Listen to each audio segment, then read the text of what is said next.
screenshot. Finally, it took a while, but we're there. Hello. I can't hear your voice yet, Susan. No, we just had a minute there. How are we?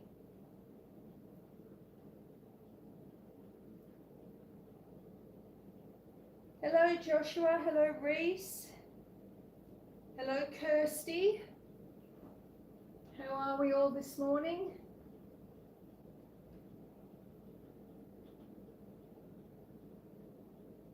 Are we well?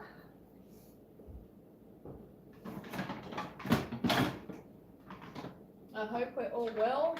It is a Saturday morning here.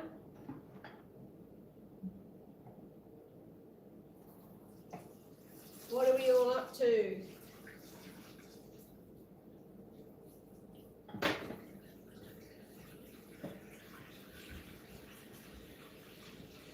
Oh, I could see some people coming into the chat. Let me say hello to you all. Who have we got? I can hear you, Susan. Glenn Roebuck. Hi, how are you, Glenn? Kirsty as well, 10:30 p.m. Friday night. How are you both? I've got my laptop here off to the side so I can see the chat because I've got the camera set up on the other side of the kitchen bench there. So I can't read it without my laptop.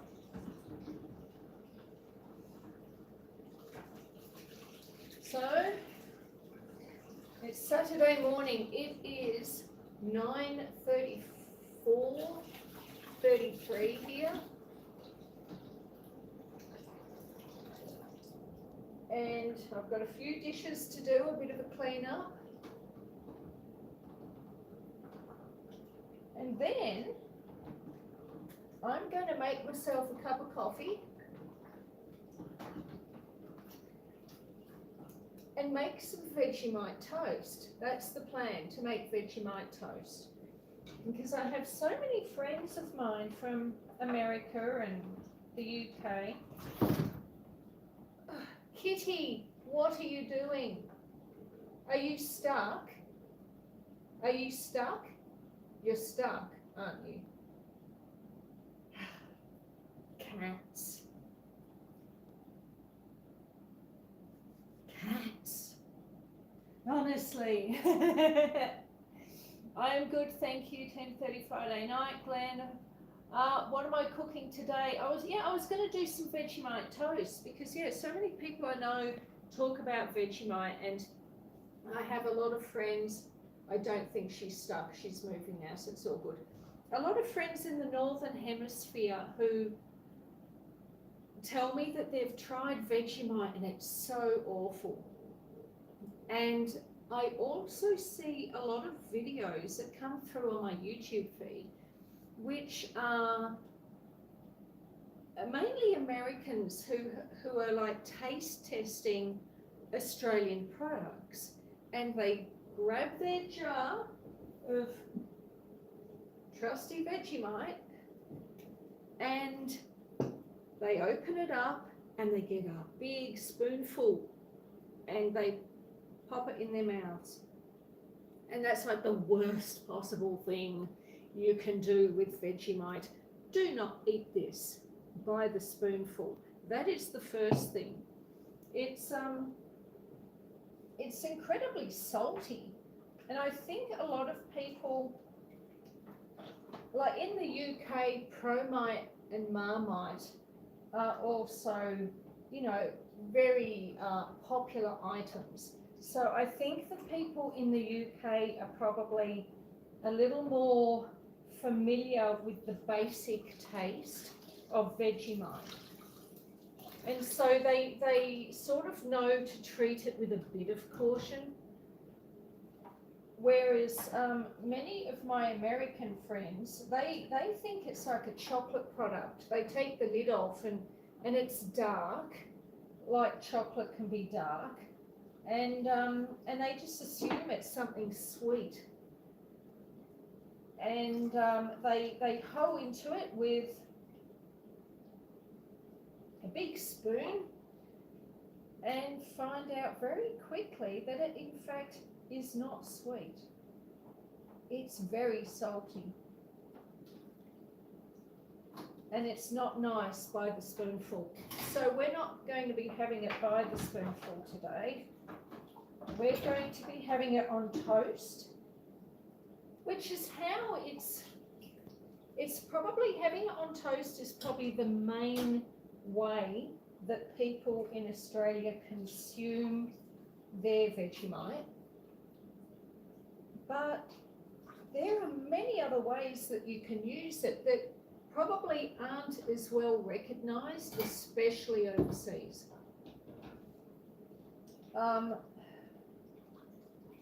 And I will be demonstrating some other ways of using Vegemite that aren't as well known. And I think it may horrify you.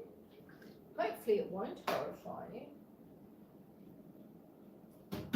But I'm even going to try a method of having Vegemite that I've never tried. And that's going to be interesting, let me tell you. I'm sort of a little scared. But it won't be that bad, will it? Time will tell, though. Let me have a look at the chat and see who we've got here. Sharon! Hello, my friend Sharon. How are you in sunny Melbourne? Is it sunny in Melbourne?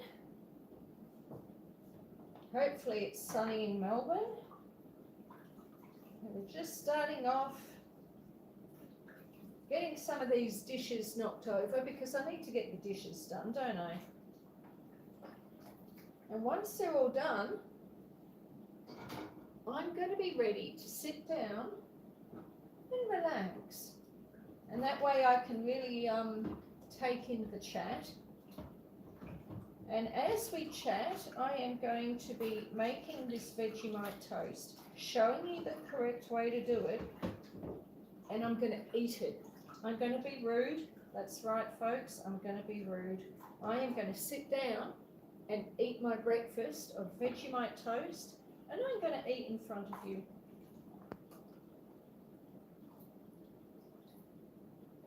Sort of a bit rude, really, isn't it, eating in front of people? I'd love to offer you some, but you'll just have to pretend that you're eating it.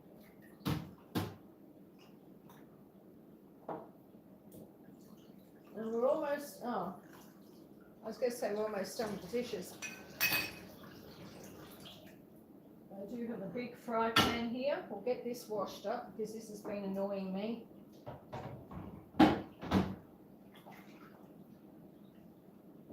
Let's see who else we've got in the chat here. Joshua. Joshua is saying, hi Sharon, you didn't talk to me yet today, but this is my first time talking to you. No. Sharon is saying it's gorgeous here today. Joshua is a lovely lad. Everyone here is lovely. We have a nice community. We have a nice community.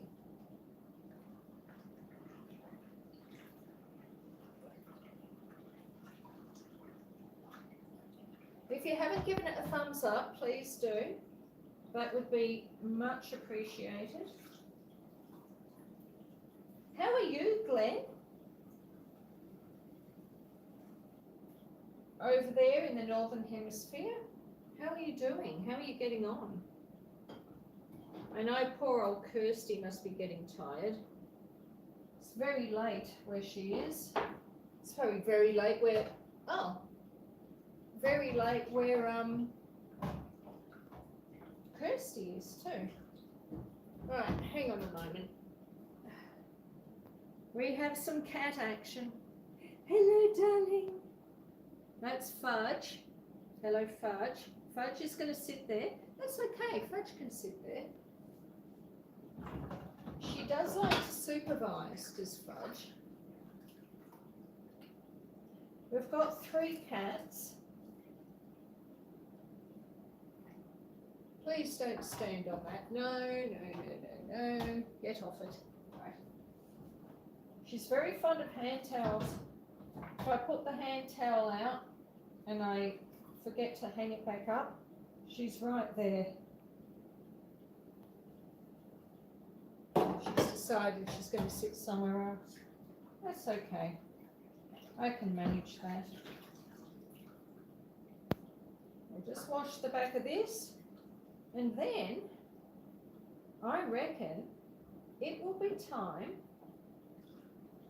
for me to make some toast and eat in front of you all. But I was going to give you, look, before Christmas I was going to do a video on making, or how to use Vegemite. And so I actually did quite a bit of research on it. And it's got the most fascinating history. Like, I've always known a little bit of the history of Vegemite, but I had no idea just how involved it actually was. And so while we're on this live this morning, I am going to share with you some of this history that I learned while researching Vegemite. It's absolutely incredible, the story. Well, I think it's incredible. Right, well, I've made a bit of a mess here, haven't I? Right. Let's get this party started, as they say.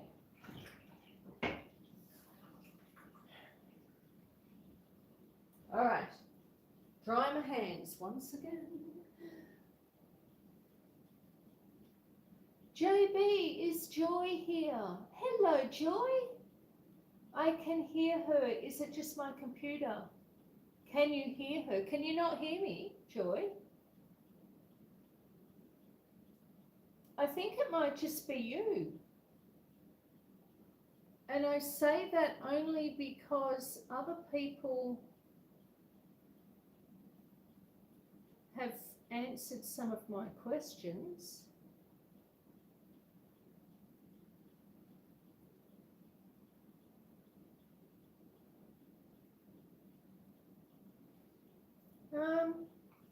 I don't know. Can everyone hear me okay? Because there's no point me... Oh, okay, the volume is quite high. So I need to probably talk a little bit louder then, don't I? It must be my old laptop. Yes, okay, all right. Yeah, because I'm used to having the camera right in front of me, aren't I? So, yes. All right, I will talk louder. But the first thing we're going to do is make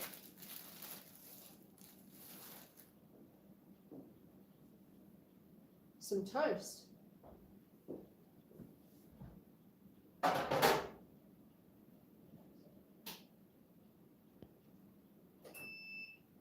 All righty, toast is on. Now, Vegemite. Let me tell you all about Vegemite. Oh, Okies Eden, welcome in, Okies Eden. How lovely to have you here. Well, we've just finished doing a few dishes, and now we are going to make some Vegemite toast, and I'm going to show everyone the correct way to do it. Don't take it by the spoonful, it's not meant to be. But okay, so Vegemite. Vegemite was invented in the 1920s in Melbourne, in Australia. There was a chemist called, was it a chemist? Yes. Let me check my notes. All right. Okay. So There was an Australian food manufacturer called Fred Walker. Now, in 1920s Australia, I think probably due to various wars around the globe and problems with importing things, Fred Walker, the Australian food manufacturer and distributor, was having trouble getting Marmite from the United Kingdom over to Australia. Now, people in Australia, they were really fond of their Marmite, and suddenly they just couldn't get it anymore. So Fred Walker, oh, you like Vegemite? I'm so pleased to hear that, Okies Eden. Oh, Jason. Fred Walker, he basically contracted a chemist by the name of Cyril Percy Callister. Now, Cyril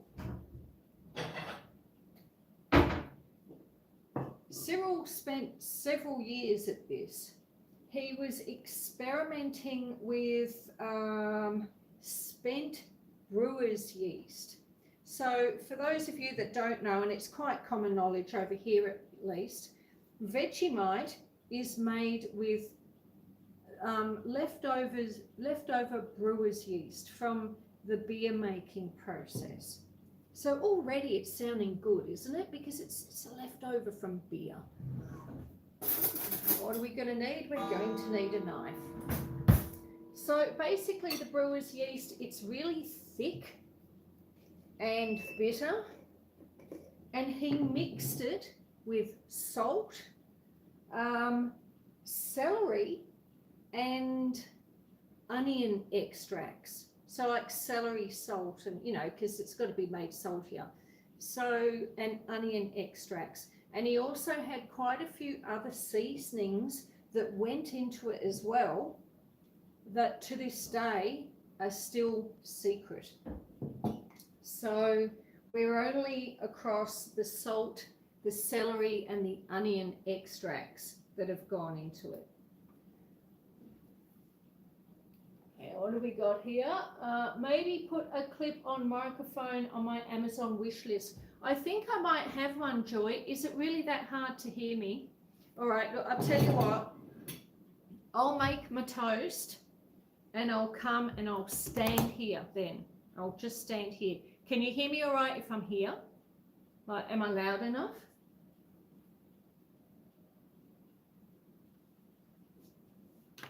All right, toast.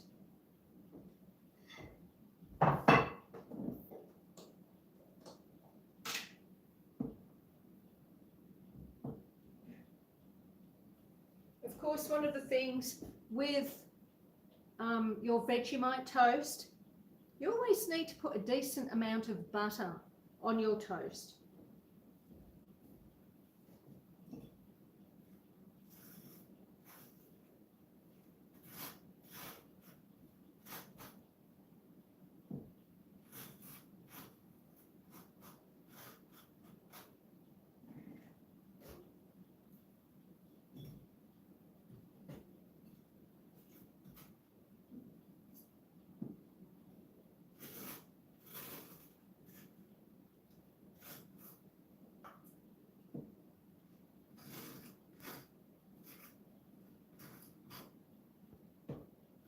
All right, I'll be back in a minute.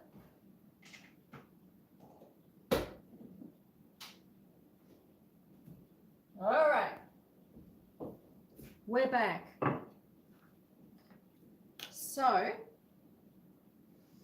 let me see what's been going on while I've been buttering toast. Still quite low sound. Excellent. All right. Well, this is a problem. Now, if you can see, and hopefully you can, that amount of Vegemite there on my knife. Are you seeing that?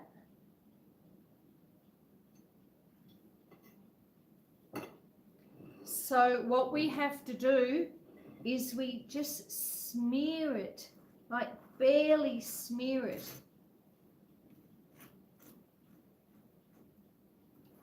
Now, many people, of course, will have this a lot thicker. But as you are all beginners, but this is mainly, I mean, you can still see the toast and the butter through that. Are you seeing that?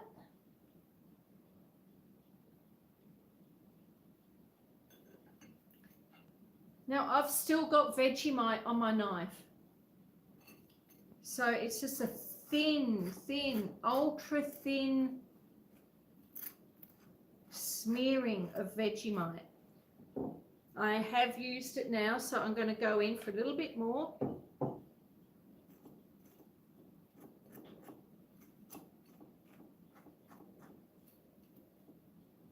All right.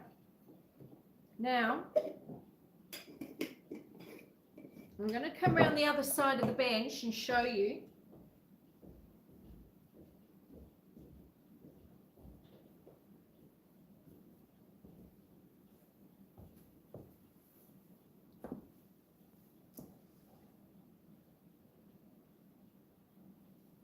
Oops, I've got to try not to. Can you see that?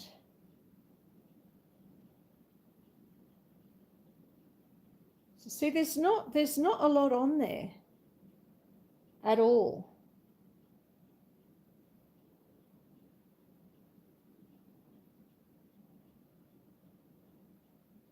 And with me standing on this side of the bench, can you hear me better? That's the other big question.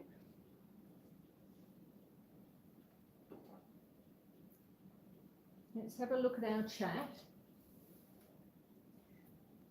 Kirsty is asking,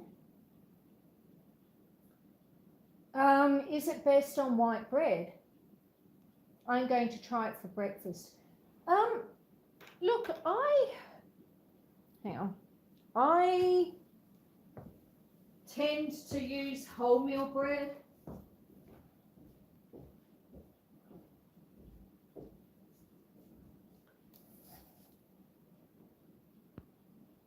So this is wholemeal bread that I'm using. I also use it on sourdough. I use it on, you know, like the toasted English muffins that you pull apart and you pop in your toaster. I use it on that. Joy says, I was once convinced to try Vegemite. Once was enough. No, Joy. Please try it again, but just a smidgen. You want a smidgen. Oh man, it's good.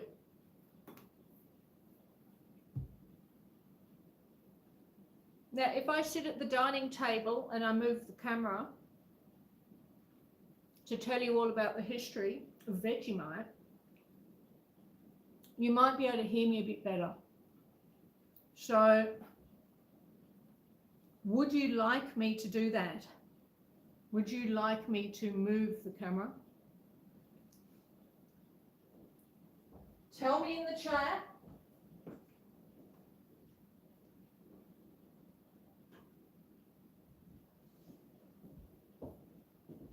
I have just put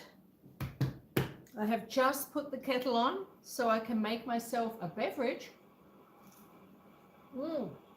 It's so good. Joy, truly, it's so good. Teal Horse, welcome in, my love. I'm showing everyone how to eat Vegemite. And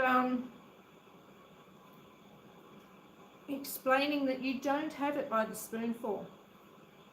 But once the kettle has boiled, we're going to sit down at the dining table. I'm going to keep munching on my toast and I'm going to tell you all about the fascinating history of Fred Walker, the food manufacturer in the 1920s, and Percy Callister, who was the chemist that ultimately invented Vegemite. And he added all sorts of strange and wonderful seasonings to it. It's basically made out of brewer's yeast, but it isn't just good for toast. It has so many uses. And back in the day when it was first invented, Vegemite was advertised as being a health food, and doctors and hospitals would give it to their patients on toast, and other things, which we'll get into a bit later. But because it's got a lot of vitamins and minerals in it, it's actually a very healthy food. And for those of you watching your weight, it hardly has any calories. That's the other great thing about Vegemite. You can eat heaps of this stuff, and yeah, a lot of salt, but not a lot of calories. Let me catch up. It's Vegemite to your horse. Made from brewer's yeast and secret ingredients. And it says B vitamins for vitality. Proudly made in Australia since 1923.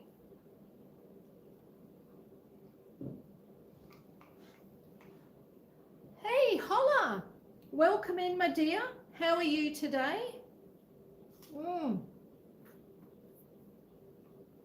Now,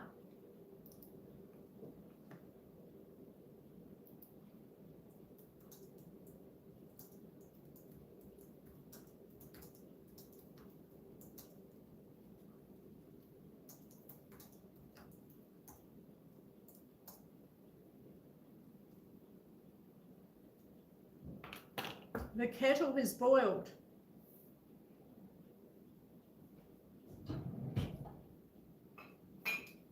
And I think that this particular mug, because we're not having coffee, folks, not yet, we're going to have a cup of Vegemite. The cup, in case, I know you can see it, it says shut up and deal with it. And that's exactly how I feel about what we're about to do. All right, bear with me.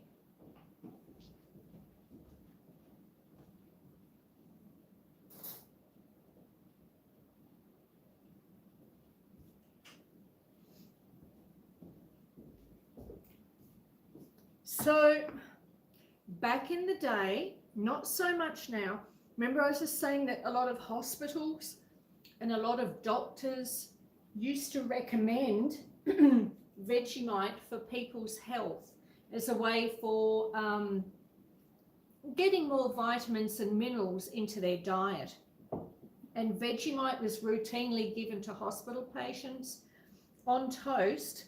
But the other thing, and it was very, very popular back in the 1920s and 30s and 40s and right up until probably the 1960s, people used to drink it. So you can use Vegemite as a stock in your cooking. Now again, it's super salty. I wouldn't have a massive tablespoon.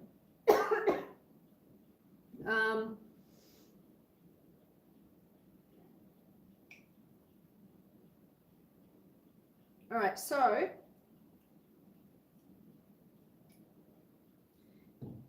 here I have, if you can see it, it's probably about the equivalent of 1 teaspoon of Vegemite. Now, I'm sorry if I'm yelling. It's only that a few people in the chat are saying they can't hear me very well, so I'm trying to talk extra loud because of the distance between me and the phone. So, you put your Vegemite into your cup.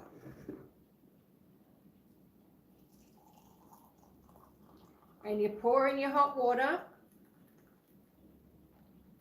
Oh man, I love my Vegemite. I really do. I can remember my parents doing this when I was a kid.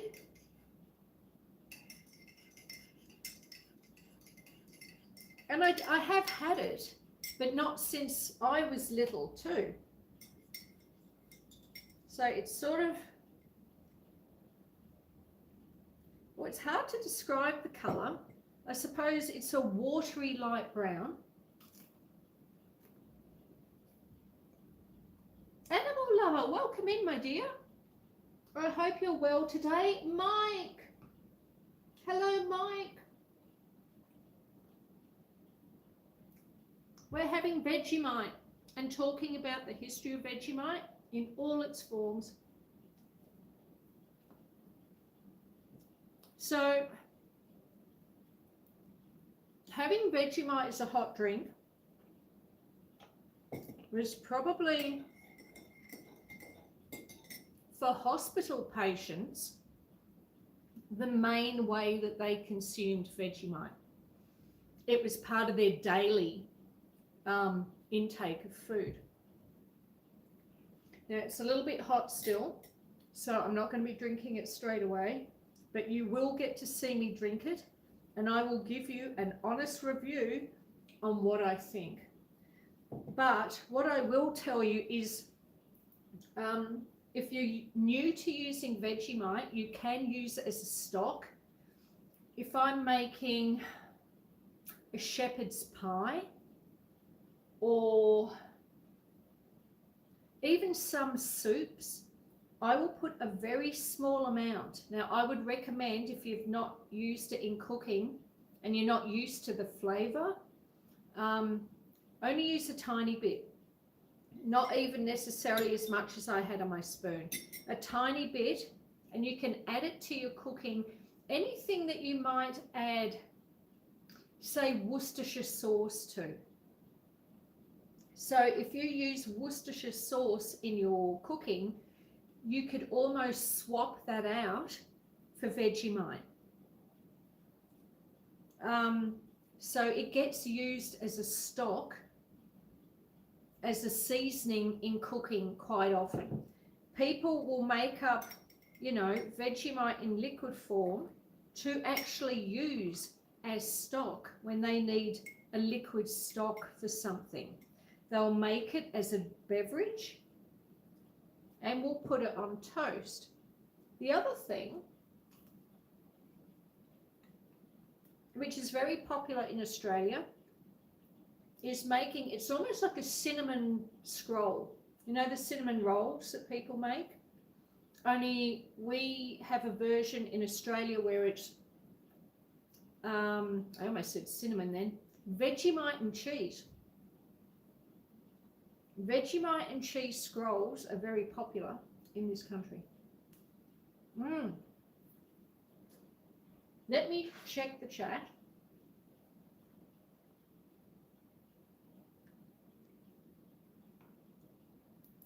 So, Dr. Cyril Percy Callister invented this. It took him about 3 years to get it exactly the way that he liked it, and he was commissioned by the Australian food manufacturer Fred Walker to make it when the British Marmite became hard to get, hard to source here in this country. So by the late 1920s, now I'm taking this because I was going to do a video, like a proper long form video on the history of Vegemite, which I still may do.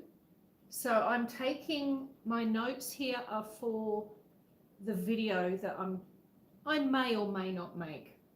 But by the late 1920s, Vegemite was struggling to find its place on Australian breakfast tables because Australians preferred Marmite.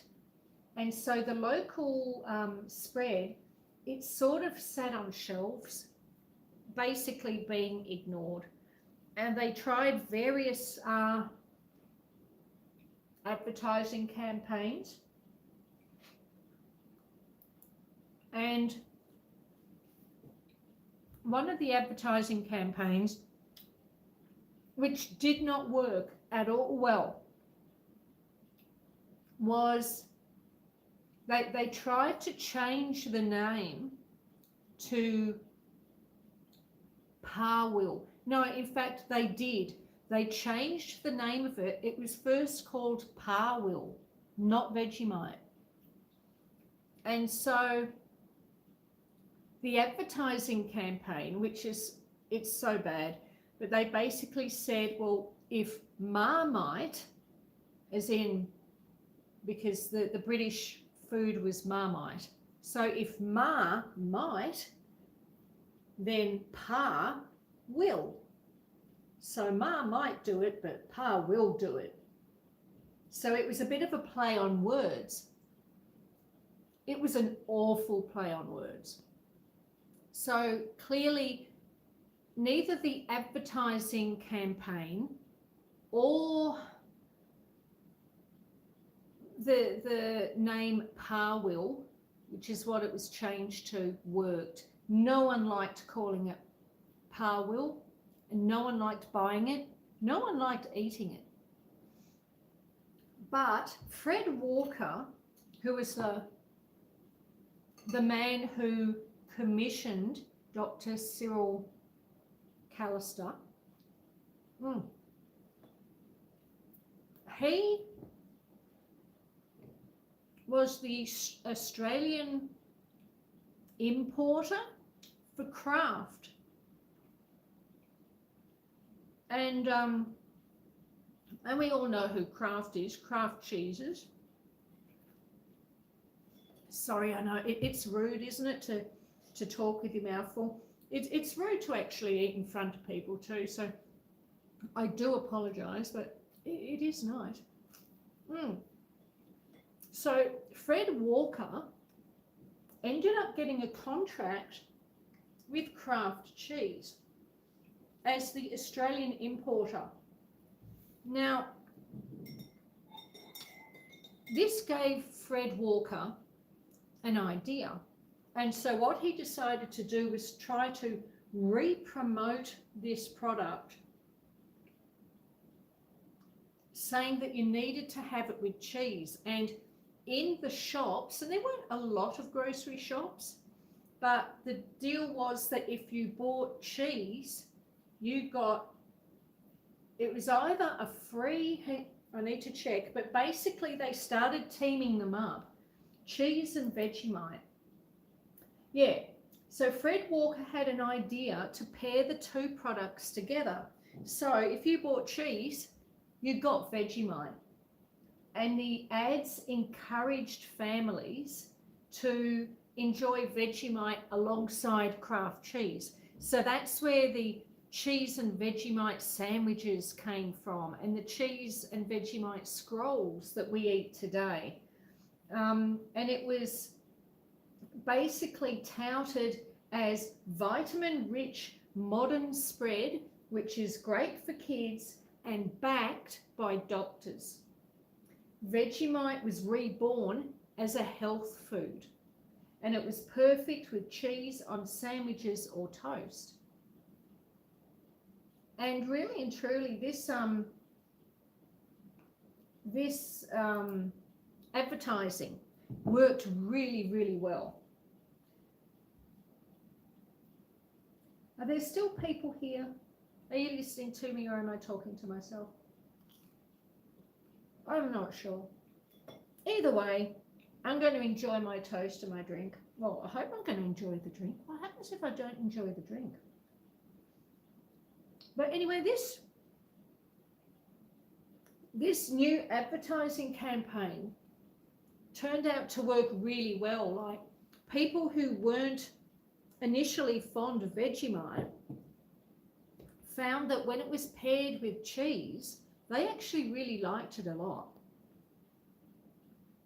So it worked. Then came the Second World War.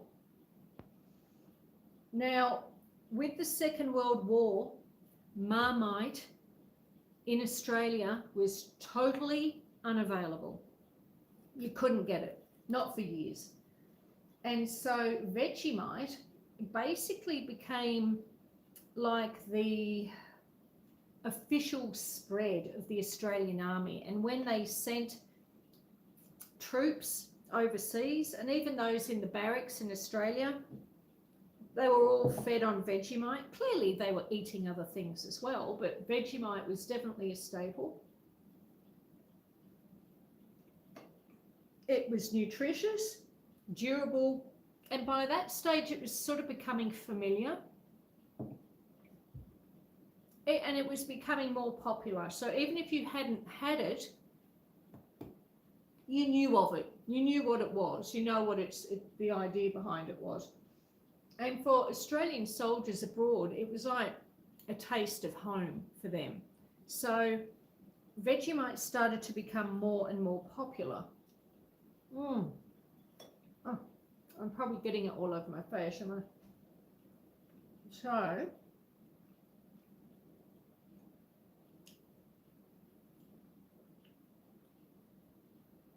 now I've got to tell you, let me look back through my notes. There was a competition that I wanted to tell you about. If I can find it.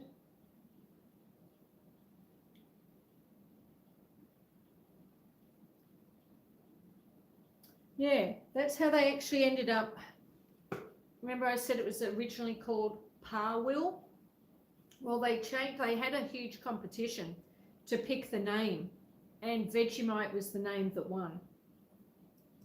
So I'm not entirely sure who the person was, but that's how it got its name, was from a competition entry.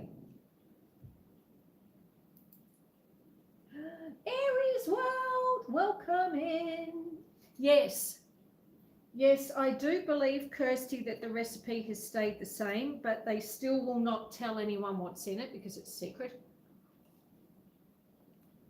Apart from the salt and the celery, there's meant to be celery in it,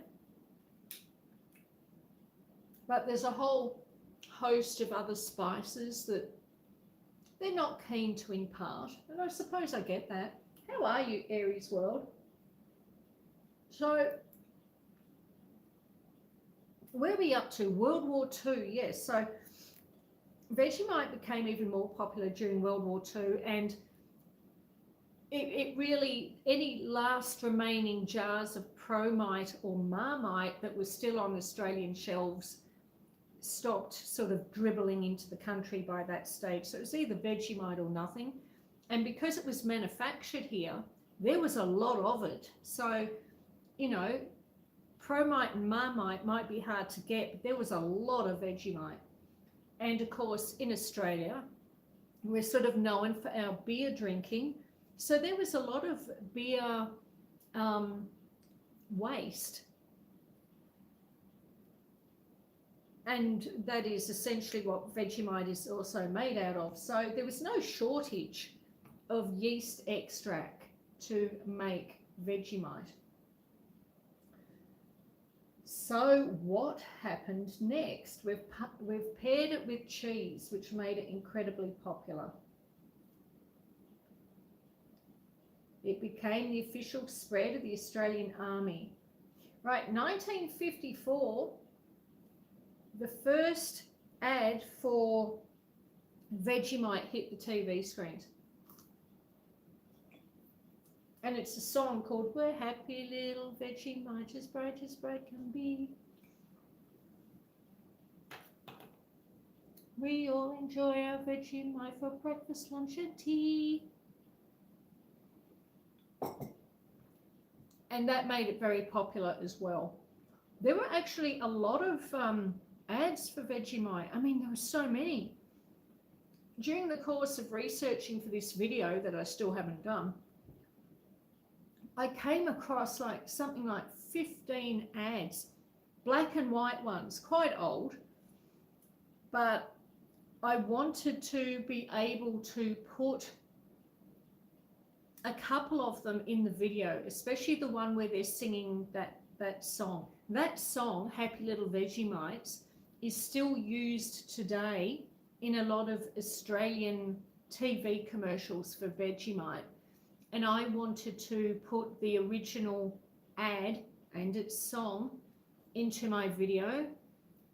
But for me to do that, it's going to cost about $300. I've got to pay for the rights to use that video within my video.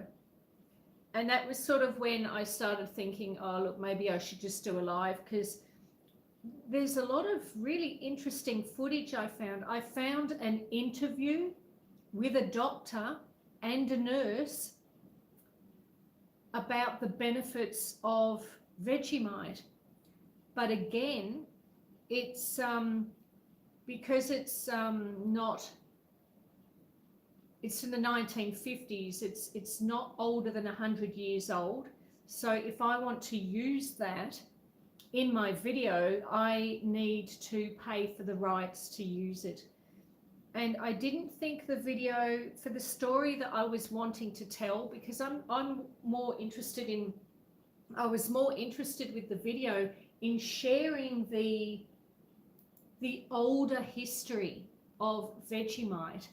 And I mean, I don't have the money to spend $300 a pop to get the rights to use these things in my videos. Hence why we're doing a live. We'll just let the clock stop. Won't be a moment. I'll catch up with the chat. Let me have a look. Okay. No one's saying anything, so I don't know if you're there. In the 1980s, there was an Australian band called Men at Work, and they talked about, one of the lines in their song was, something about a Vegemite sandwich anyway. What's the exact line? Oh, he just smiled and gave me a Vegemite sandwich. Now that line of that song also really promoted Vegemite around the world. There was a lot of people in the 1980s who had sort of missed the earlier incarnation of Vegemite, and so this was all new to them. So a lot of people started buying Vegemite again because they wanted to know what the hell it was, quite frankly.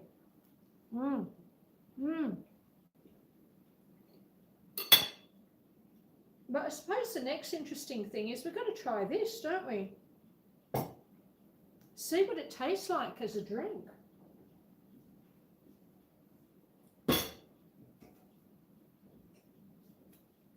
I'll be honest, I can't really say that I'm looking forward to it, but it should just taste a bit like a beef stock or a beef cuppa soup. Time will tell. Let me check the chat. Do you want me to try this? Come on, folks. The chat isn't moving much. I don't even know if I'm talking to anyone. But are there people here? And if so, do you want me to try this?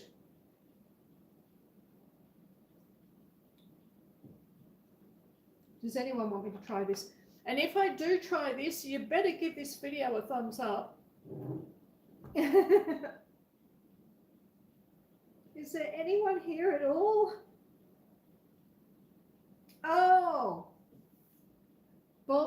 Overall, yes. Yes, that does exist here. But, you know, to be honest, Kirsty, I haven't seen that stuff for years. I'm sure it still exists. Hang on, let's see. There's people chatting with me now.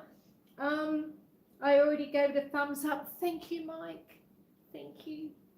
Teal Horse enjoyed the visit and the Vegemite lesson, but I have to go, but I have to try first. All right, I want you to come back and tell me what you think. Mike is trying to cook dinner. All right. I think we've only got 3 people here. Oh, okay. Okay, I'm going to give it a stir. There was still a little bit of Vegemite on the spoon, and like I said, don't eat it by the spoon. Oh, okay, okay. Lemon pepper pork chops for dinner with a tossed salad and baked potato. Oh, actually, we had lemon pepper chicken last night, Mike, and we had a little bit left over, so we're actually going to have it in sandwiches for lunch later today. But that sounds really lovely. It does, doesn't it, Kirsty? It sounds a lot better than this Vegemite drink I'm about to have. All right, are we ready? Are we ready, folks? Do you think I'm going to like it? Doesn't. It has a smell. I can't quite explain what it smells like. I bet you're not saying that about this drink though, are you, Mike? Oh. Oh.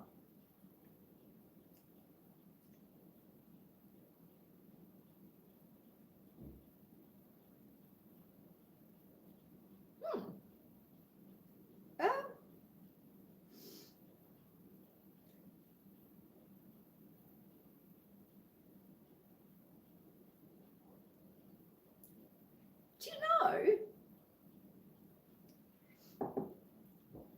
it tastes better than it smells, and it's the smell of it, it's very faint, like it doesn't have a big smell. No, not for the drink. I don't know if I could try that. No, actually, Mike, I reckon you could. The smell of it is incredibly faint, but also the taste of it is not strong whatsoever. I was sort of expecting, like the tradition is a teaspoon, 1 teaspoon of Vegemite to a cup of hot water. So that's what I did. I know I didn't fill the spoon, but this is slightly larger than a normal teaspoon. The taste is subtle, but it's not bad. I actually don't mind this. Like I said, this is the first time I've had it since I was a little kid. I know my parents used to drink it. Certainly my grandparents used to drink it. How weird.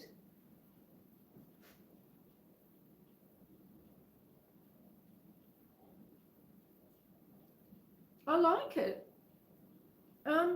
All of you people who buy cuppa soups and things, just get a jar of Vegemite and add some hot water to it. It's not bad, Mike. I reckon you would really like this. Come on, Mike, you're daring. You drive on ice, for God's sake. You have to do this. You have to do this, Mike. Please, for me.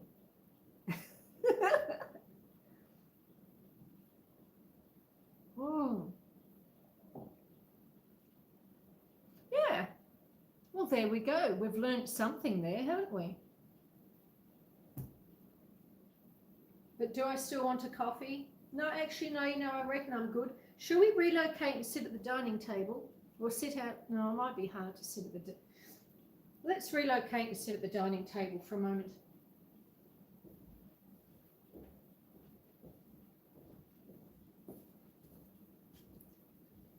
Just give me a moment.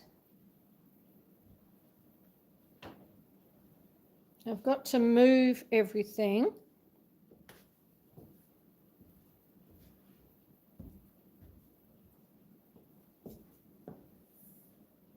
Hi. Give me a moment. Give me a moment.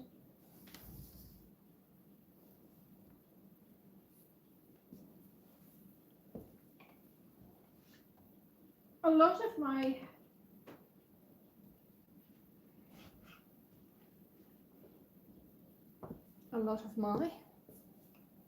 don't you hate it when you lose a thought? All right, so I'm going to take you out of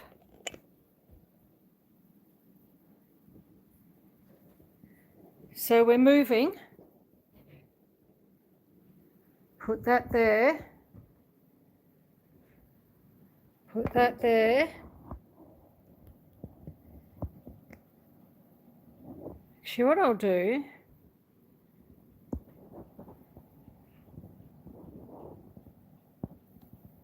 I'll do that. You're just looking at my jumper, just in case you're wondering.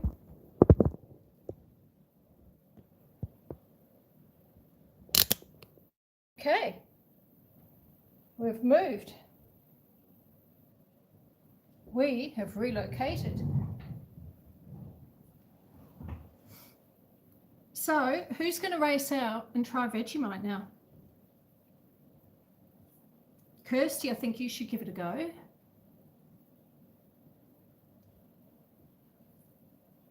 Brook trout, probably not. No, brook trout, you're not going to do it. I heard it is an acquired taste. Yeah, look, it is. Brook trout is saying hello to everyone from beautiful Southwest Florida. I almost said California.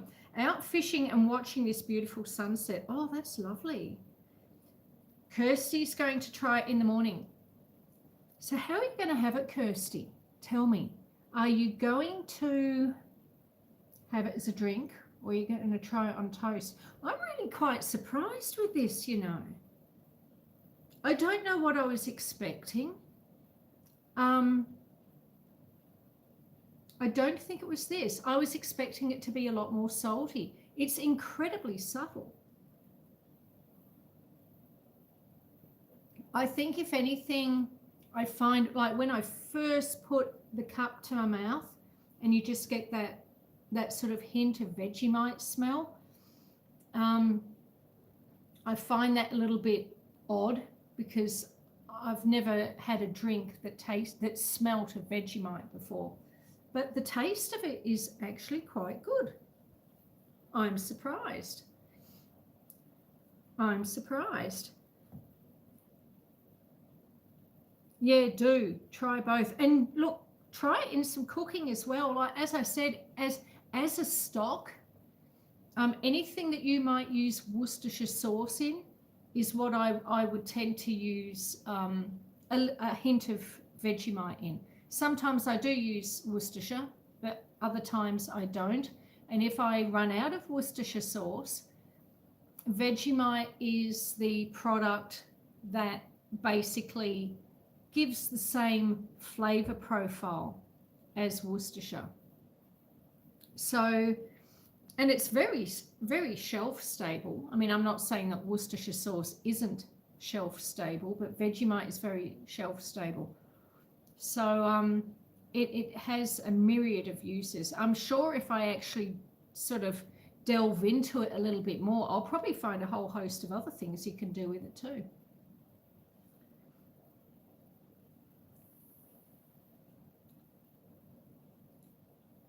Yes, indeed.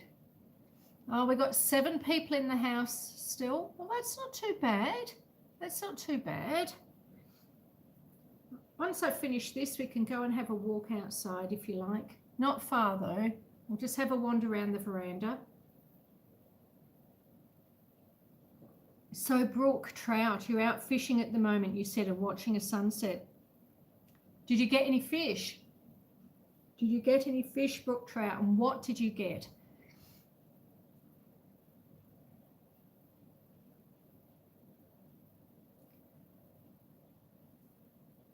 And I was on Kirsty's channel this morning checking out some things there. I'm sorry to hear that you had to stop your challenge. But we all learnt a lot. I mean, you learnt something from the challenge and I learnt something, and I know everyone that watched it, even though you didn't take it as far as you wanted to, it was still a really learning experience.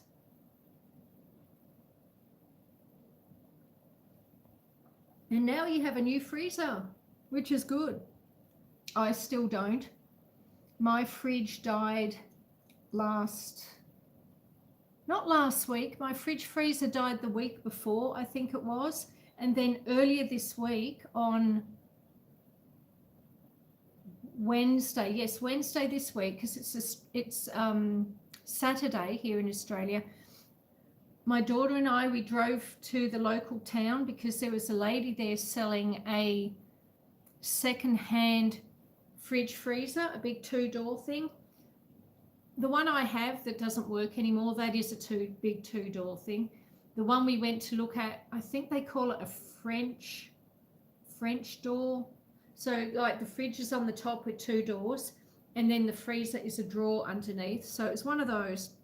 But unfortunately, the dimensions that she gave me were quite a bit different to what it actually was when we got there. So that was a bit disappointing. But then on the way home, we started getting all this smoke pouring out from under the bonnet of the car, and we had to pull over. And of course, because we live in the mountains, there's not a lot of phone reception here. And where we had to pull over, there was absolutely no phone reception. So there was a car that was about a minute or two behind us down the road. And when they caught up, we waved them down and asked them to call the fire brigade because we had all this smoke coming out from under the bonnet of the car. And so they took off to ring the fire brigade, and we were so lucky that they came back and they stayed with us. And it was quite scary because when it first happened, because we live at the top of the hill and we've got to like wind up a mountain. And so it's only a one lane road, and one side is a sheer cliff wall, and then the other side of the road is a sheer drop. So there was nowhere to pull over. And like periodically as you drive along this windy road, there are spots that have been made where people can pull over. And so I've got smoke coming out from under the bonnet, and clearly I've slowed right down, but I have to keep driving until I get to a point, till I get to one of these areas where I can pull off. And it was only like, look, in reality, it was probably only like a minute or two. But when you've got smoke coming out from under your bonnet, it's super scary. It's super scary. And while those people went off, sprinkle it around the chicken coop and keep the fox away. Hang on. Mountain Man just got on, but does the fox bother your chickens? Yeah, about that. Sort of does. But let me return to that. I'll just finish this story about the fire brigade. They came and checked out my car, and we can't work out where it was all coming from. It was a very windy day, and they're wondering if perhaps what happened is some bark, because the road was covered with bark from the trees, that maybe some bark had got up under and got stuck in the engine bay or on the exhaust pipe, had caught fire, hence the acrid smell and all the smoke that was coming out from under the bonnet. And obviously maybe the flames were licking at some of the housing, you know how like the cables and things in your car, a lot of them are covered with rubber, that maybe it made some of the rubber melt, and that was why it was such a horrible smell. But then once the bark or the twig or whatever it was had thoroughly burned, it just turned to ash and dropped away, because there were signs that there had been something happening there.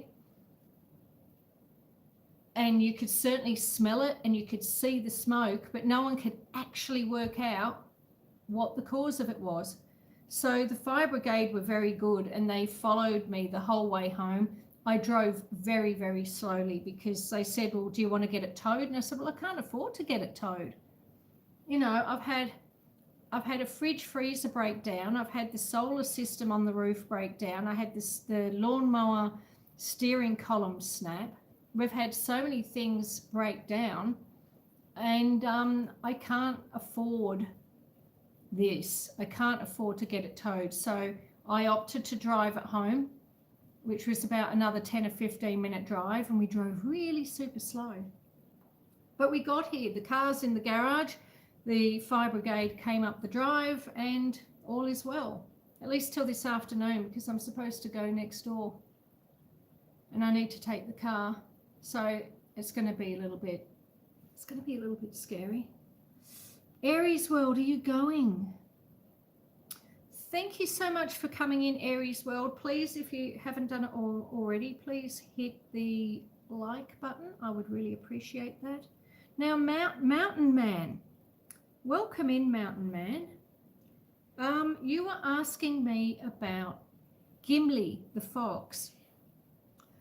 Yeah, look, the problem with Gimli, I used to let my chickens free range. Since Gimli has appeared, the chickens aren't free ranging in a space as big as they were. I used to keep the chickens in, they've got a coop, of course, and outside the coop, they've got a bit of a run. So they can go outside and, you know, scratch in the dirt and get some sun and all that sort of thing. But I used to leave the chickens into about 11 o'clock in the morning. And then once 11 o'clock came, I would just open the door and I'd let them stay out for as long as they wanted to. They usually stay out till it's getting on dark, and then they put themselves to bed. They go back into the coop, they get up on the roost, and then I would just go and lock the doors up. But I'm not doing that now. So I do feel for the chickens a little bit. They're not getting their regular exercise, and actually the garden is getting so much weedier now because of it, because the chickens, of course, they get around in your garden and they're scratching around, and they dig up a lot of weeds, but they also eat a lot of weeds. And so everything is so much weedier and scruffier now that I'm not letting the chickens out. It's a very interesting, and I knew it would be if I wasn't doing that, but I'm surprised how much difference it has made not having the chickens out. It's more extreme than I was expecting it to be. Yeah, Kirsty, it was scary. No fish, brook trout, nothing. Oh, I'm sorry. How much longer are you going to stay out there, Brooke?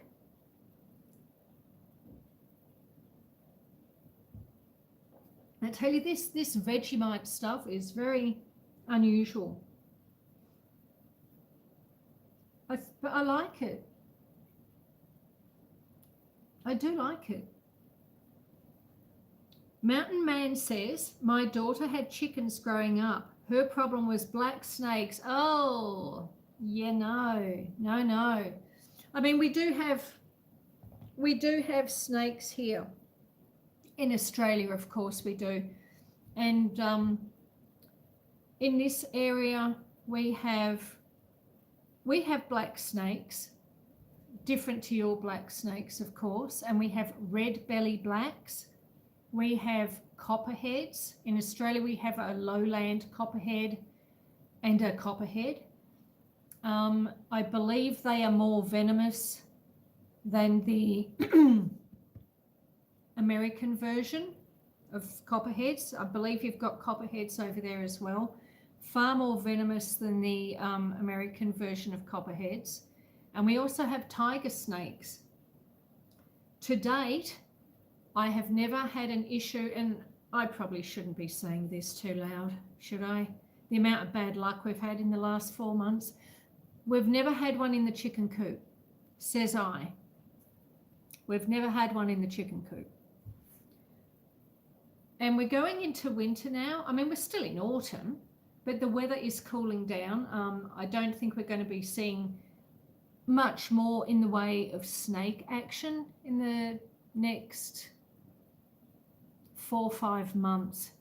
So yeah, that will be good, because I'm not a huge fan of them. I've learnt to live with snakes around, because they're around. You can't avoid them. They're out there. But yeah, I can't say I'm a massive fan. Now, Mike's Adventure Sparks is talking to Brooke. He says, hello, if you like fishing stories.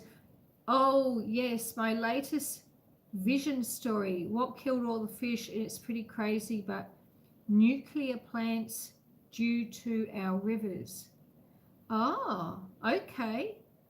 I don't think I've seen that one either, Mike. A lot of your videos, Mike, I've started watching them on the television in the evening, because my daughter likes watching them as well, especially like all your, the first time I showed my daughter one of your videos, it was your toilet one, and she loved that. And ever since then, she's made me put your channel up on the television. So of an evening, we sit and watch TV. And so we've both, together, we have watched a lot of your ice fishing ones. And she and I just sit there, you know, like, oh my God, he's driving on a lake again, you know. But I guess the only thing with that is I've then got to find the time to come back over to a laptop at some point and put in a comment and a thumbs up. But we are still watching, and yeah, she's really enjoying those. So yeah, Brooke Trout, please watch Mike's Adventure Sparks. He has some very interesting and scary fishing adventures from time to time. Well, quite a lot. And he lives in his camper quite often too. So that's sort of, yeah, it's a very interesting lifestyle that you've got, Mike. And it's not for everyone. I don't think everyone would want to live in a camper, given the choice. But it looks like fun in a weird, off-grid sort of a way.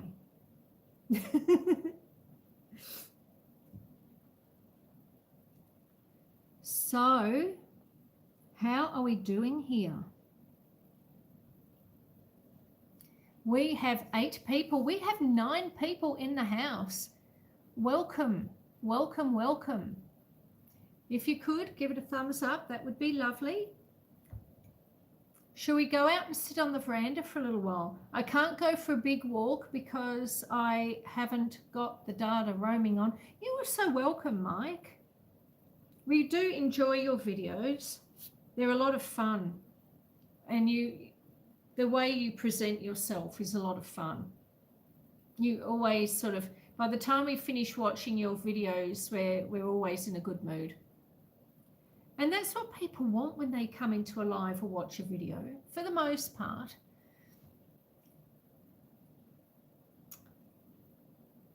All right, let's go for a little wander outside. We'll sit on the front veranda for a bit. What do you say? I'll take this weird Vegemite. You didn't tell me, Mike, you're going to try it. Are you going to have the beverage? You can get little jars.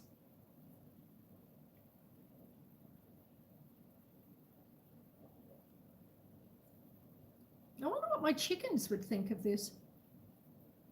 With all those vitamins and minerals in it. So I've got about, I filled it to about here. And I'm right down to the dregs now. Don't think I'll have that bit. It's still a bit of an acquired taste. I like it, but I don't think I want another one anytime soon. But let me just check before we head outside. Let me just check and see if there was anything else I needed to tell you about Vegemite. No, I think we got most of it.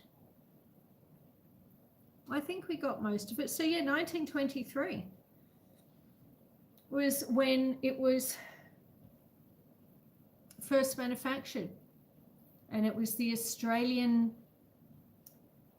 food manufacturer and importer Fred Walker, and he commissioned Dr. Cyril Percy Callister to invent Vegemite when Marmite became hard to get. It was hard to import it from overseas. So it is basically, Vegemite is basically, let me just grab this again since we're talking about it, because I know there's a few people here. Vegemite is basically made from, and you're looking at it backwards now, aren't you? Because I've swapped the camera over. But it's basically made from brewer's yeast. And Dr. Cyril Percy Callister ended up adding to it some salt and celery. And what was the other thing?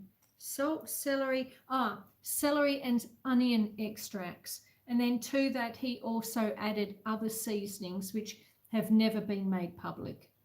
But yep, most Aussies or Australians have it on toast. They have it in sandwiches. We have it in cheese and Vegemite scrolls. You can drink it, and you can use it in your cooking, in anything. It's a good swap out for Worcestershire sauce. So any dish that you cook that would have Worcestershire in it, you could actually swap it out for Vegemite, and it works really well. But I mean, as with all things, if you've not tried it before, I wouldn't be having massive amounts, putting massive amounts in your cooking. Like, put a little bit, have a taste, see what you think, add a bit more, add a bit more, add a bit more, as your own taste buds desire. You don't want to, I mean, it's easy to add something, but if you put too much in, you can't take it out again. But yeah, so that was the story of Vegemite. So it was basically invented because it was getting difficult to import Marmite into Australia. Once World War I hit, it was very hard to get Marmite over here, I believe.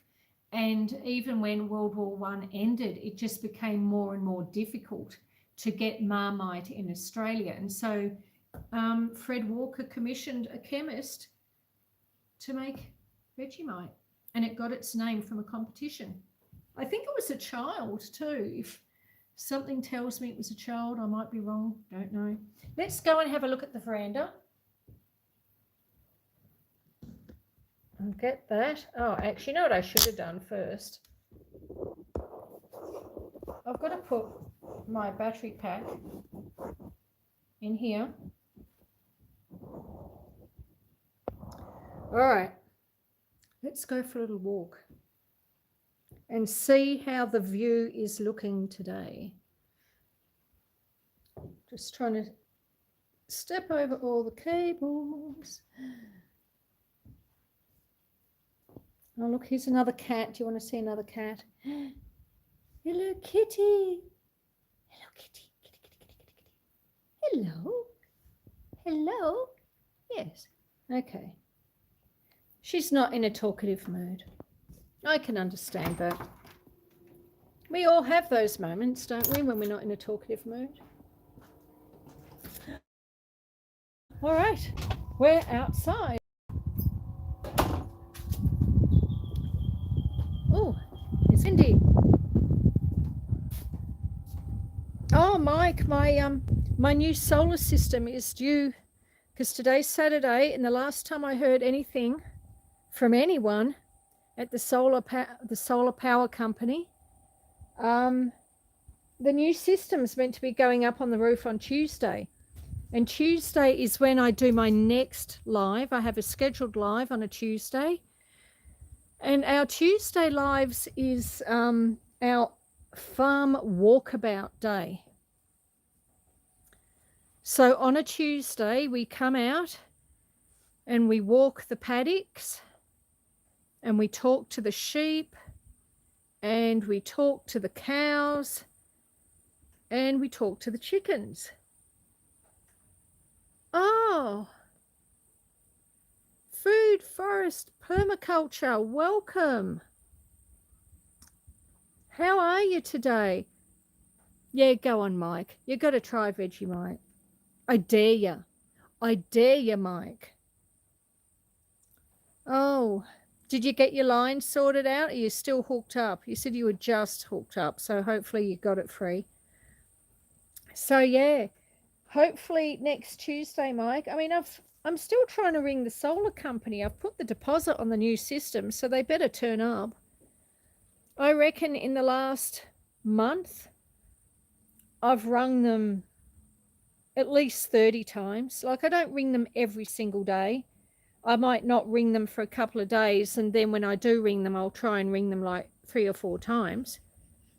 But the phone just rings out. You can't leave a message. If I ring the main company number, it allows you get to the switchboard, and then it says, please press, if you want to buy a new system, please press 1. And if you're an existing customer, please press 2. So I do that. And I've tried pressing 1 and 2. And you press that and it goes, thank you, we'll put you on hold. And it puts you on hold and you hear the music for about 30 seconds and then it just disconnects the call. So I can't get through to the office on the main number, and I can't get through to the guy I was dealing with gave me his mobile number. Well, I can't get through on that either. So the last thing I've tried emailing them as well, and they haven't answered my emails. But the last email I got from them was a month ago, and they said in that email that they would be installing it on the 17th of March.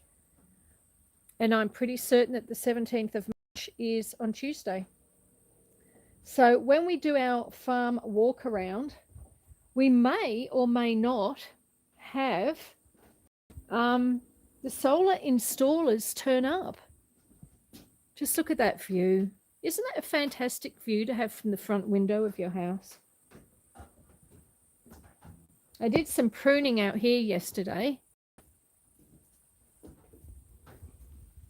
I pruned that ring under there. Probably can't see it very well. Been doing a lot of pruning around here, actually. Oh, I left the rake out. I'll go out and get that. So yeah, we've been getting a lot of gardening done. Oh, Chicken's Uncle Bob. Welcome in. Well, you've missed the Vegemite part of it. But you'll have to go back and watch.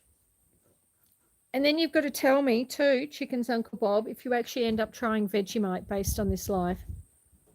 So I made some Vegemite toast and demonstrated the correct way to eat Vegemite. Brun! Hello, Brun. No, Uncle Bob, it's not that bad. See, the problem is, as we did discuss earlier in the live, the problem is that many people don't, especially people in the Northern Hemisphere, who aren't familiar with, say, Promite and Marmite, they will buy a jar of Vegemite and they will get a big spoonful of it and shove it in their mouth. And it's horrible. You're not supposed to have Vegemite like that. How are you, Brun? And how are you, Uncle Bob? I want to know how you both are. Yeah, and that's... Oh, hang on. Hello, Susan. I put Vegemite on the toast first and then the butter. Do you?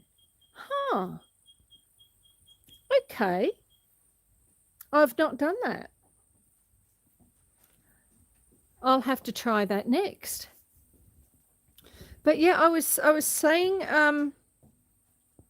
to Uncle Bob especially, many people, if they've not had Vegemite before, they'll get like a huge spoonful of it, and it's very salty, as you probably found out. But you're supposed to, like, most Australians will make a piece of toast and they'll put butter on it. Brun says she puts her butter on second.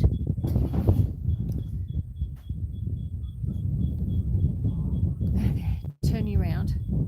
Oh no, that's no good.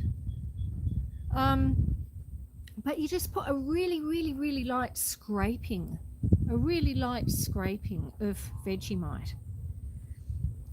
But the other thing I tried, if you go back and have a look, I mean, Vegemite was invented in 1923 because after or while World War One was happening, it was very difficult to get Marmite in Australia, and so Fred Walker, the Australian food manufacturer, he commissioned the chemist Dr. Cyril Percy Callister to make a alternative, and that became a product called Pa Will, because if Marmite, then Pa Will. That was how they used to advertise it, and the advertising campaign didn't work, and the Australian public hated it. They hated Vegemite, they didn't want it. Then when World War II came around, it was sent off to war with the troops, and it sort of started to become a bit of a staple around that time. Fred Walker, the manufacturer, got a contract with Kraft cheese, and so he started a new advertising campaign that, you know, you have to pair Vegemite with cheese. And I think that's why today so many Australians like their cheese and Vegemite sandwiches or their cheese and Vegemite scrolls. And it sort of stemmed from there. And then when Vegemite really started to take off, it was touted as a health food because of all the vitamins and minerals and stuff in it, you know. It was all the advertising was, you know, doctor approved, and it was in those days. You know, they used to give it to hospital patients. But one of the other ways, and I just did it earlier in the video, Brun, and I'm interested to know, Brun, if you've tried this. When I was a kid, my parents used to give me Vegemite, a teaspoon in a cup with hot water, just like a soup or something, you know. So I made up a drink. I hadn't had a drink of Vegemite tea since I was like 6 or 7. And it was quite interesting. It wasn't at all what I was expecting. I don't know what I was expecting, but it wasn't what I just drank. But I drank most of it. Like, I had a big mug, and I drank right down to the bottom, but by then I was getting a bit over it.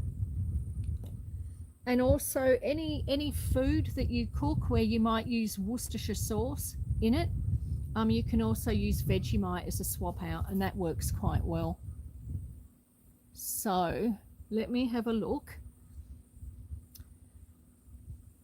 So Uncle Bob, you have to try it, but just little bits. Run Free says, I'm well. I do have a dicky knee and it's strapped. Oh no, what have you done? Did you have an accident or did it just sort of wear out? Chickens Uncle Bob says, we're good. We lost electricity for 18 hours and had a windstorm yesterday. And it snowed, but it's melted mostly now. Oh gee. Well, I'm glad you've got your power back and that the snow is melting. Uncle Bob says, I'll try it again if we can even find it. Okay. Yeah, please do give it a go, and then write to me and let me know what you think. The Vegemite sticks to the toast easier. Yeah, well, actually, you're right. It would do. It would do, Brun. Yeah. Does it taste any different? Just having the swap around. Ah, okay. So Uncle Bob says he uses Worcestershire sauce on everything. Oh no, Brun. I'm so sorry. You slipped on a ramp at the beach. Gee, I bet that took the fun out of your day. I'll just turn around a bit more, see if we can get rid of some of these sunspots. Oh, I'm so sorry to hear that. So, how bad is it? Like, are you going to be strapped up for months and months, do you think? How bad's the damage? Oh, you sent me an email? Okay, I'll have to check that. I haven't been into my emails for a couple of days. I'll have a look. I had to send a letter off to... Well, I had to send my latest article off. When did I do that? I did that on Tuesday. And I haven't actually been into my email since then. I do go through periods where I try to avoid my email. Oh, yeah. So the next one that I've sent off to the editor is actually a story about the cat, about a farm cat. Well, not a story, it's true, but it's a story. And so that's the one that will be in next week's newspaper. And then in about 2 weeks from now, that's the one that I will upload to Buy Me a Coffee. So I wrote this really great story about Gimli the fox. Oh, actually, I've already uploaded Gimli the fox story. I think I've already put on Buy Me a Coffee. I wrote that for the paper, but I was a little bit worried because I live in an area where foxes aren't all that popular. Especially, with farmers who have livestock and have chickens and things like that. And I sort of thought, oh, look, I'm probably going to... And I tried to write it in a way that,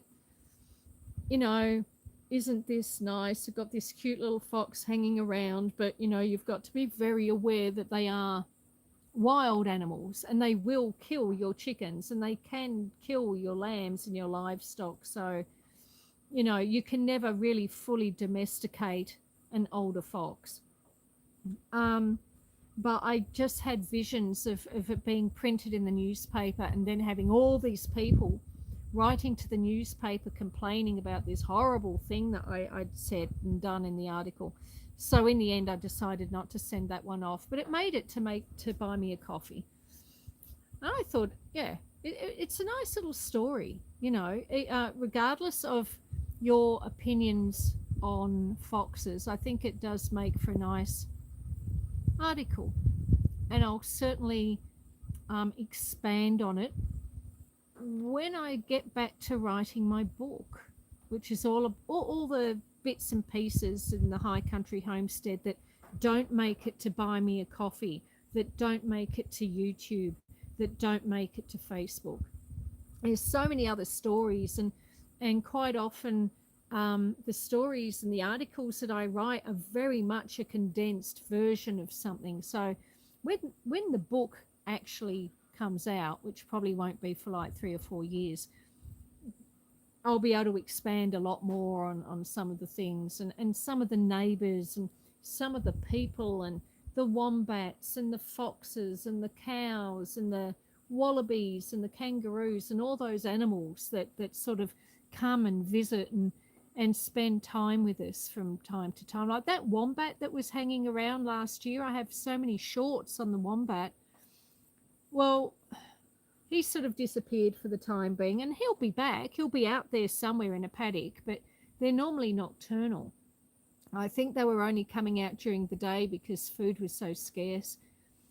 But we quite often here on the homestead will go through phases where animals will come and visit, and they'll hang around for a month or two, and then they just disappear again. And I'm sort of hoping in a way that that's what Gimli does. I'm hoping that Gimli will, especially when winter comes, that Gimli will find somewhere else to go and my chickens will be safe and I'll be able to let them out again. But yeah, the book will be interesting.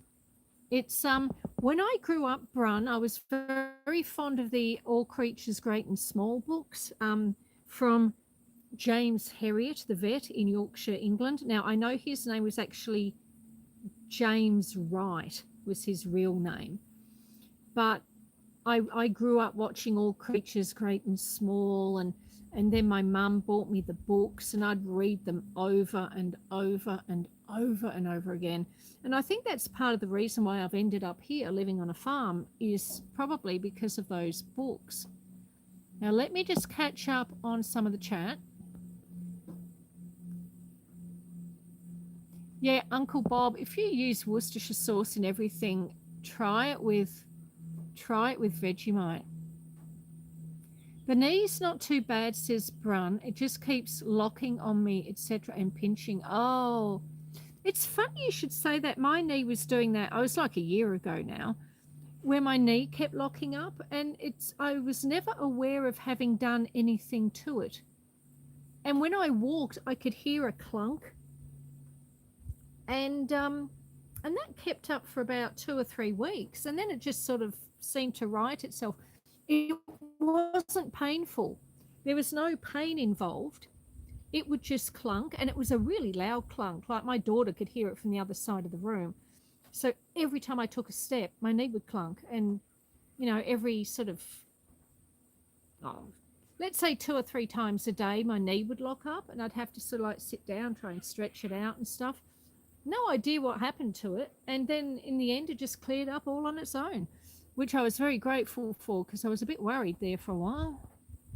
So I hope yours clears up as well. Oh, a book, yes, please. I'm pre-ordering. Well, you'll still have a little while to wait yet, Brun, but thank you.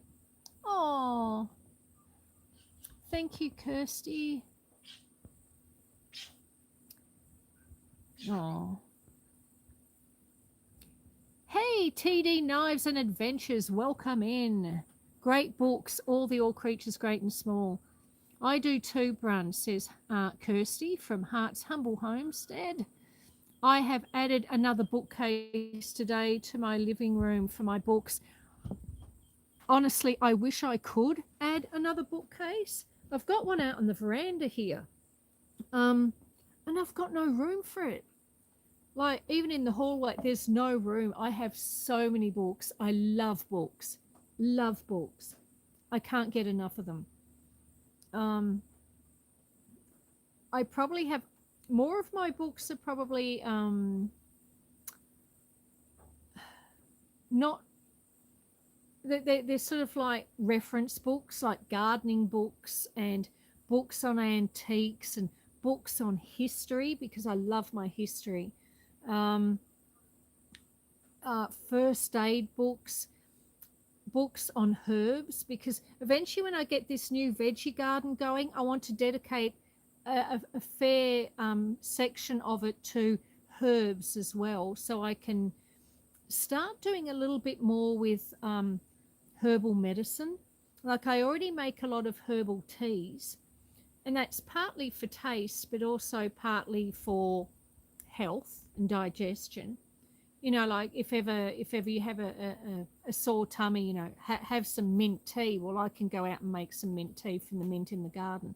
So I want to sort of dedicate a little bit more space to growing herbs as well as vegetables and fruits, so that I can sort of get a bit of an apothecary going.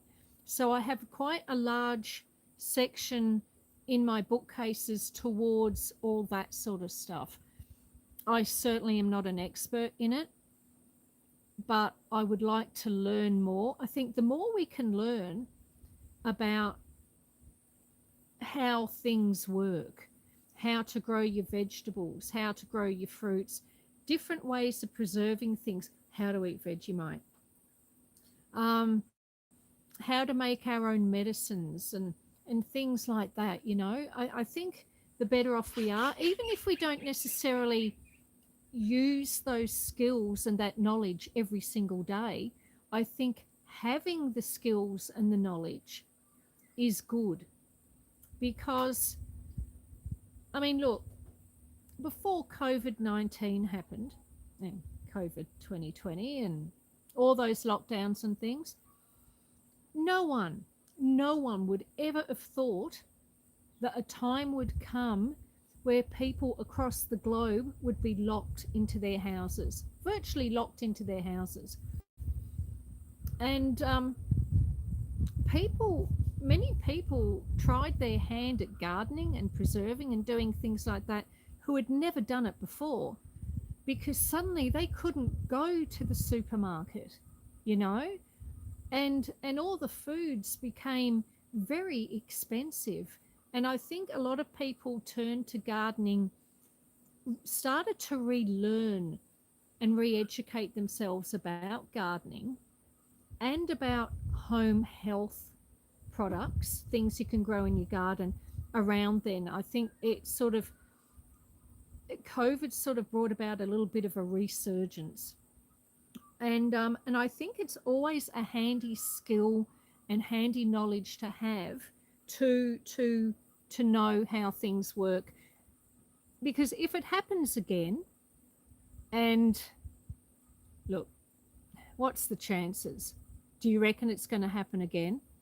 If it happens again that for some reason there's a lockdown, wouldn't you feel so much better if all you had to do was walk out into your back garden and harvest some food, or plant some seeds, or make that liniment or that ointment or that tincture that you need for your headaches or your stomach aches, or that cut on your wrist, or the back of your hand from gardening, or whatnot. There's so much knowledge out there, and books are a wonderful thing.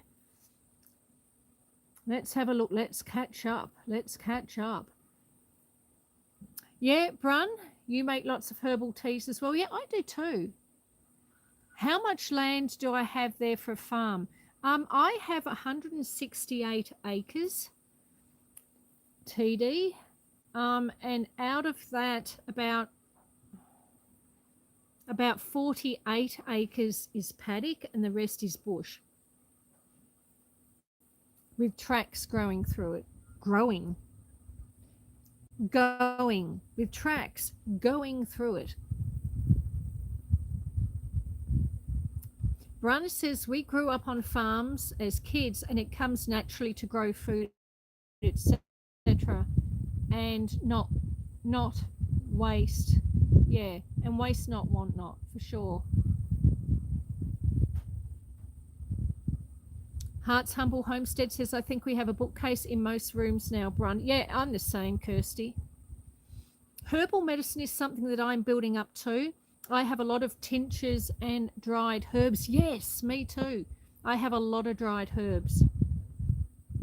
My parents, this is from Uncle Bob, my parents gave all us kids the book The Used All the Time, if they had questions when we bought our own property. Okay. What was the book? Chickens, Uncle Bob, or have you mentioned it earlier in the chat and I've missed it? I'm not seeing it there. Hello, World Tour 8K. Welcome in. Oh, I see. Brun said that I was a fan of the Enid Blyton books. So much so that my granddaughter is named Enid. I've got a lot of Enid Blyton books too. The ones I had when I was growing up. Oh, that book, Uncle Bob. I have that book in my Amazon wish list. It has been there for such a long time. So if anyone wants to buy me that book that Uncle Bob just mentioned, it is The Encyclopedia of Country Living by Carla Emery. I believe that the latest edition of it is, pardon me, I think like the 50th anniversary edition has just come out, and I have put that on my Amazon wish list, which is linked in my YouTube channel bio. I have wanted that book for such a long time, but yeah, there's always somewhere to put my finances. Yeah, see, it is the 50th anniversary. I thought it was. It looks like a wonderful book. I really want that book. It doesn't even have to be the 50th anniversary edition. I just want that book. It looks so handy. And I mean, when the power goes out, or if the power goes out, or there's a, you know, an EMP or something, or there's another world event where everyone's locked in their homes and you can't go out shopping and you've got to, heaven forbid, grow your own food and veg and make your own medicines. But what if the internet's suddenly not available? It's great that we have YouTube. You can learn so much from YouTube, and it's great for getting demonstrations on how to do things. But what if suddenly the internet wasn't available to you anymore? It could happen. It could happen. 10 years ago, we never thought that half the world would be locked down in their houses either, but it happened. So what's to say that the internet is always going to be available to us? I think having an actual tangible book with pages that you can turn, yeah, I like my books. And in winter too, you know, it's nice to be able to curl up in an armchair with a good book, don't you reckon? I do. Sit there and read about herbs while you're toasting your toes up near the fire. Very nice, very pleasant. Anyway, my friends, I think the time has come for me to start winding up the live.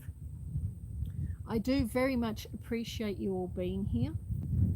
And for those of you who stuck it through from the beginning, Kirsty, and actually watched me eat Vegemite, or actually if you were here from the very beginning, you saw me doing dishes first. I mean, how exciting was that, huh?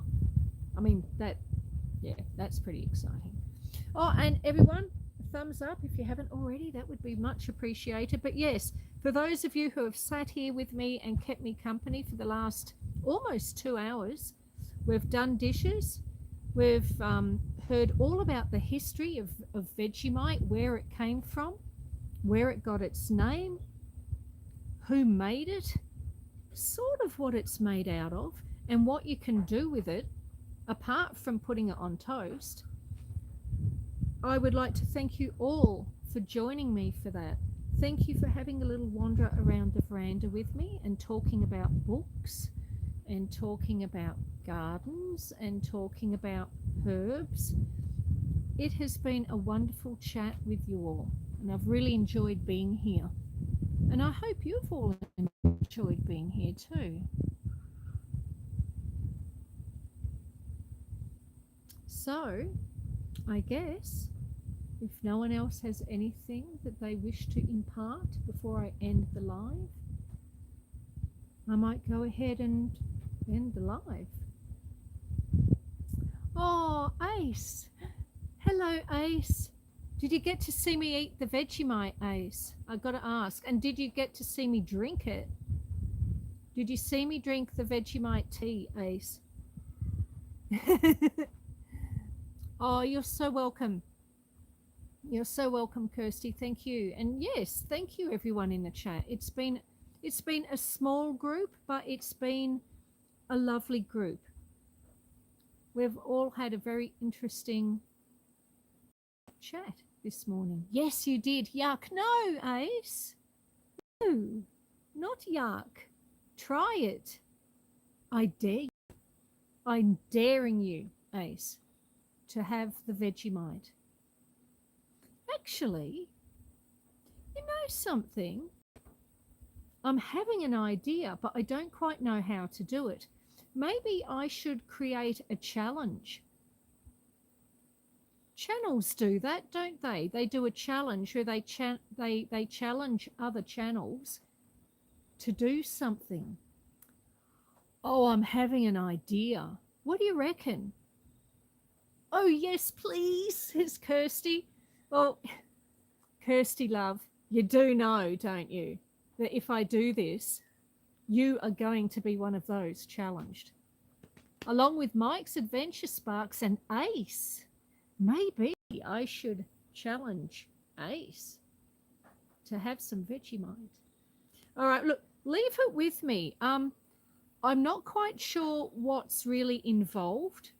I don't think there's much involved other than me doing a video and say I challenge you, and you, and then tag me in it. I think that's all that I need to do, isn't it? I don't know. I'll check. But I reckon in the next, let's say in the next 2 weeks, I will set up a Vegemite challenge, and I'm going to challenge some of you to give it a go. And Kirsty, you're going to be one of them. I'm giving you the heads up. You're going to be one of them. Thank you all for being here, everyone. I hope you have a wonderful day. If you're here in Australia, have a wonderful weekend. If you're in the Northern Hemisphere, I know you're going into your nighttime now, or you're not going into your nighttime. You're probably like midnight or something, are you? I hope you have a wonderful evening. Well, Brun, I'll probably challenge you too.